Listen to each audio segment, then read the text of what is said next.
ছুটে গিয়ে প্রাণের ঠাকুর মহাপ্রভুকে পেয়ে হরিদাস, প্রাণের ঠাকুর ভালো আছো, প্রাণের ঠাকুর ভালো আছো তো, ঠাকুর ভালো আছো, আমার প্রাণের ঠাকুর ভালো আছো তো, ঠাকুর ভালো আছো, আমার প্রাণের বধূ ভালো আছো তো। হরিদাস, এতদিন পর তুমি এসেছো হরিদাস। আচ্ছা আছে, তোমার বয়স হয়েছে, দেখো প্রতিদিন এই গঙ্গায় স্নান, জগন্নাথের সেবা, এত কিছু তুমি পারবে না। তাই জগন্নাথের দন্তকাষ্ঠ নিয়ে মহাপ্রভু সমুদ্র তটে একটা কুটির নির্মাণ করে দিলেন।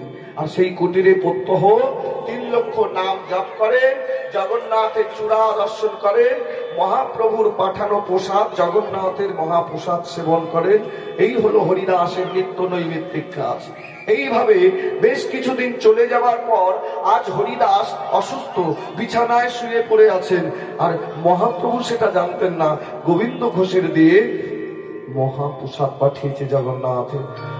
একদিনই গোবিন্দ মহাপ্রসাদ লইয়া, একদিনই গোবিন্দ মহাপ্রসাদ লইয়া, একদিন গোবিন্দ মহাপ্রসাদ লইয়া, একদিনই গোবিন্দ মহাপ্রসাদ লইয়া, একদিন গোবিন্দ মহাপ্রসাদ লইয়া। তোমার একটু পরে তো রাস হবে, উঠে তো নৃত্য করতে হবে, রাসে নৃত্য করবে। এখন অন্তত আমার বেলা একটু করতালি হবে না? না নৃত্য করবেন? নৃত্য হবে, করবেন নৃত্য? হ্যাঁ, আমি চিন্তা করছি আপনারা নৃত্য করতে জানেন কিনা, ওই জন্য চুপচাপ আছেন।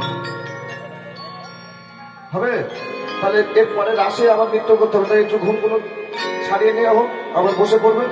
আমারও সময় হয়ে এসছে, অসুবিধা নেই। চলো উঠে পড়ো, অটো থেকে একটু যারা যারা আছে একটু নৃত্য করে নিতে, আমার বসে পড়ো।